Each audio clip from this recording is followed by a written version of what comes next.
Hello YouTube. So I recently got another upgrade for my gaming PC.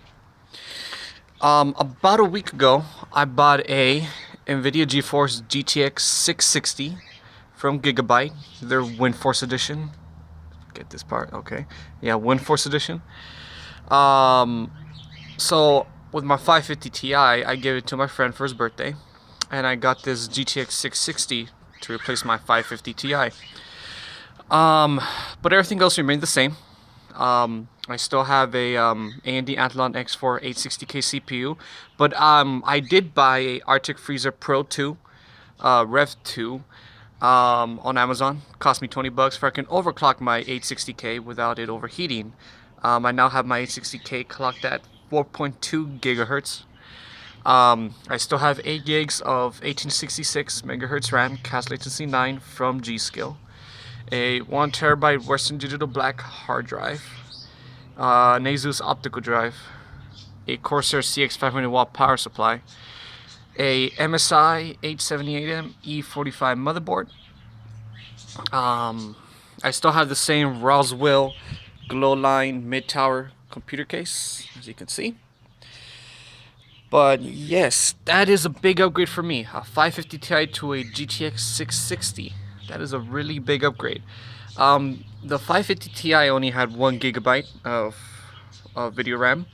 The 660 has 2 gigabytes of video RAM, so that's pretty good for modern gaming.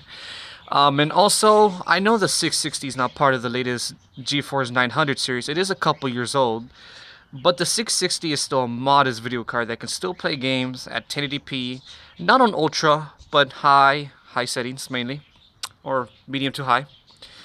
But the 660 is still a very good video card for today's standards. Well, not very good, but modest, I should say. The 660 still outperforms a 750 Ti, so I do have something better than a 750 Ti now. But yes, but yeah, my friend is happy with his 550 Ti, the one I gave him. He did have a GT 640 before. I gave him a 550 Ti. It's not a big performance improvement, but it's about 5 to 7 FPS. So at least he's getting 5 FPS more in his games. But I think that's about it. Okay.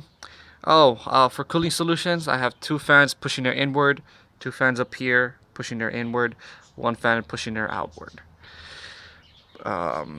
Temperatures in here are very cool, just like I said in my previous video. Also, amazingly, the GTX 660 doesn't get hot at all. My 550 Ti on under heavy load will maybe get up to 71, 72 degrees Celsius. Now the 660 with his WindForce cooler from Gigabyte, as you can see, 2 fans right there. Let me see, there you go. Yeah, 2 fans. The highest I've seen this card go was 58 degrees Celsius. Yes, 58 versus 72 on my 550 Ti. And I just letting you guys know, I also replaced the thermal paste on the GPU. The thermal paste I use is I think it's called Arctic not Arctic Freezer, but is Arctic MX4. I know it's MX4 thermal paste. I know that number. But yeah, it's MX4 thermal paste from Arctic. That's what I use for thermal paste. Okay.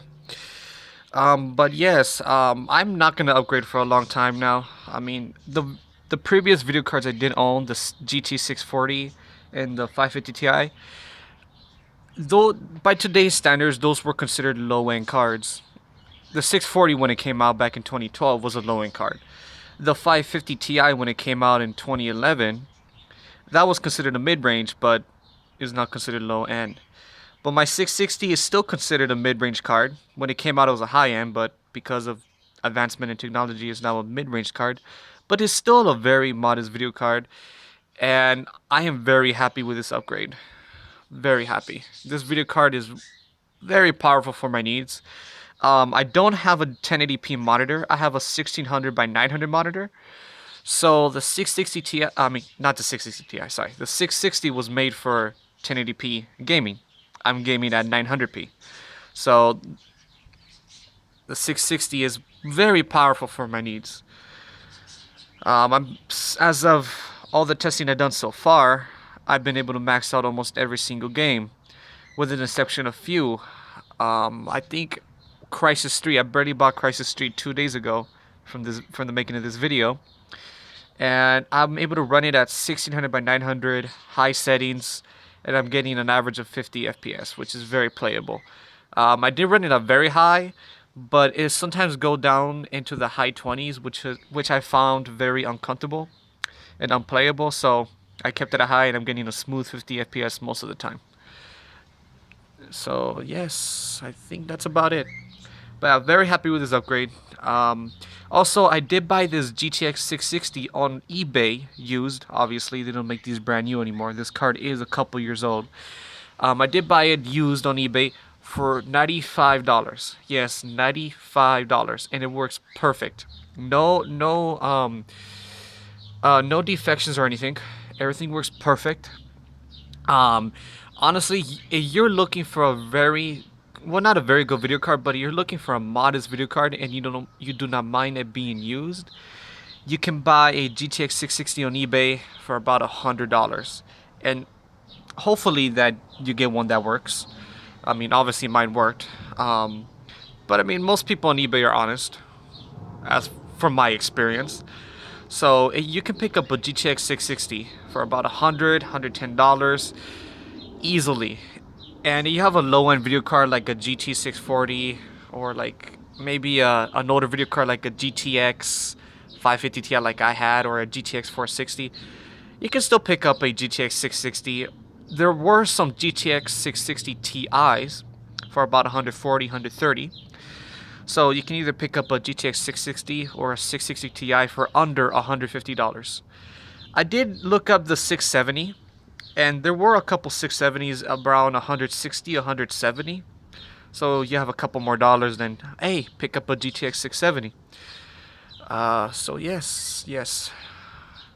So yeah, I'm very proud of this card. I'm very happy now. I'm not gonna upgrade for a very long time, honestly. So yes, there you go. Alright, thank you for watching.